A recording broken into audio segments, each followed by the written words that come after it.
Hey, so welcome back to Gosh Darn Dandy Time. I'm BB, your host, and we'll be continuing on with Math Part 2. So I left off in Part 1 about how I had a lazy, walrus-sized, morbidly obese math teacher who sometimes had chronic bad health days where he didn't call in sick, so he wouldn't call in sick and there would be no subs, and the administration wouldn't even bother putting a sign on the door. They would just leave the door locked. And essentially, you had two choices. Go to the cafeteria where there was like in-period detention or whatever, or study skills or something. It was just like, go to the cafeteria so we know where the fuck you are. But this was a school where nobody cared where the fuck you went. So essentially I would just leave and give myself an extended lunch, because fourth period was math, and after fourth period was one lunch period for the whole school. And that lunch period was 40 minutes. So essentially I just took lunch myself, and I would go to Burger King, or I'd get on the 358, the bus at the time for Metro, and I'd go to McDonald's. Or I'd walk over to Sam's Club when it still existed, and I'd get myself some pizza and a hot dog, maybe 4 slices of pizza. Or I'd go somewhere else. I'd go to Ivar's, I'd go to KFC, I'd go into Albertsons and get myself some fried chicken. I don't know. I'd go anywhere but school for like an hour. I didn't give a shit. Because if the teachers didn't give a shit and the administrators didn't give a shit, then why should the students give a shit?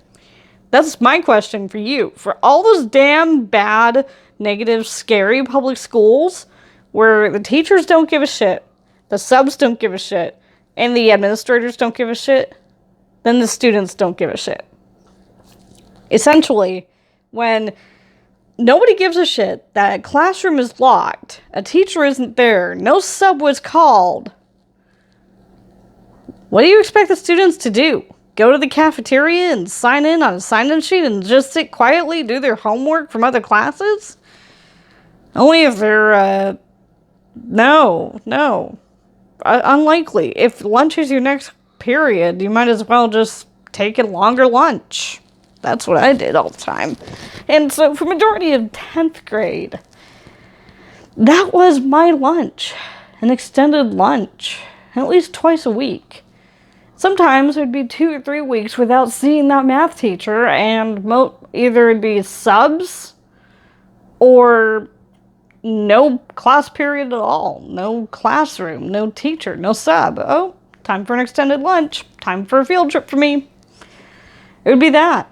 And my parents would still get that automated phone call from the school district. On those days, your child, blah, blah, blah, did not attend or was marked absent from blah, blah, blah class period number 4 today. My parents would get that phone call and they would ask me blah, blah, blah. And I'm like, that's the math class that my teacher doesn't show up to and calls out sick, and then he doesn't call out sick and he doesn't do anything, and the school doesn't provide a sub or open the classroom door.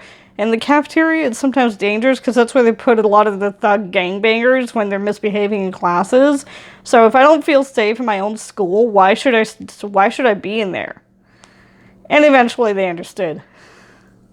One time in 10th grade, my mom... No, I take it back. That one time per school year, 8th grade, 9th grade, 10th grade, 11th grade, and 12th grade. One time every school year. My mom would come to school with me. She would email or call the principal ahead of time and ask to shadow me through all my classes. To see what I could experience, to see what I was experiencing. So that way she would know if I was telling the truth about certain situations or not. And eventually she understood that certain situations were unavoidable. You can't avoid certain classmates from bullying you because you're in the same 25 square feet as those classmates. So how can you avoid them? You're in the same environment as a crappy teacher and you can't get out of that class because you're not allowed to. You can't go to the bathroom at all because the teacher is like, no, go to the bathroom. You have a lot of these little personality quirks of multiple people in one room. Nobody gets along with anyone else. And then your parent comes to observe that. And they finally get the picture. They see the bigger picture that not everything is all peaches and cream.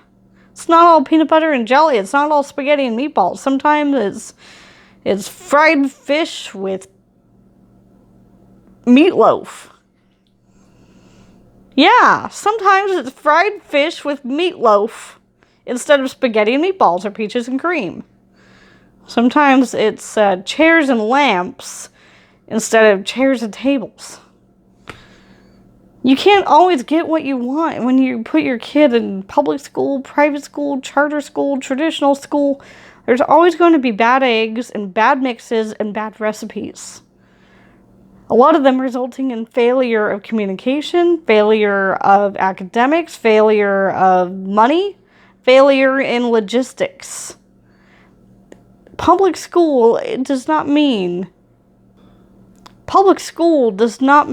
that everything's going to be perfect. Oh, wait a minute. I was talking about math, right?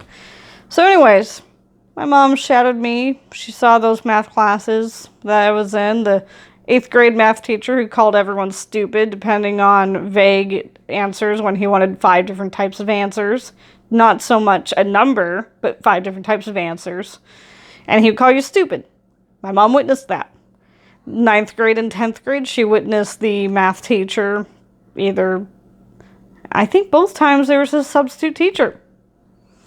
And she was pissed and annoyed that she didn't get to meet that math teacher.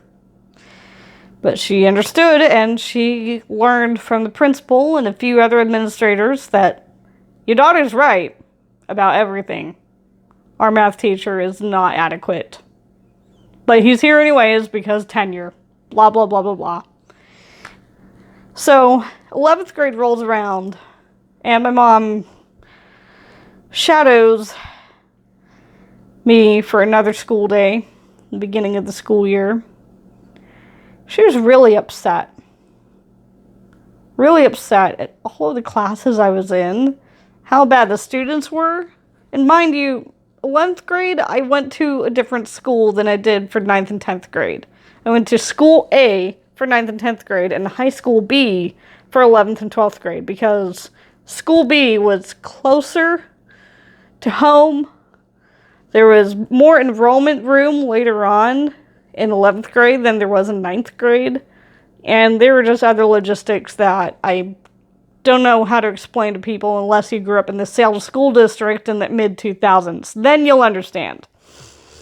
But otherwise, we don't have enough high schools in Seattle to meet the supply and demand of a growing population.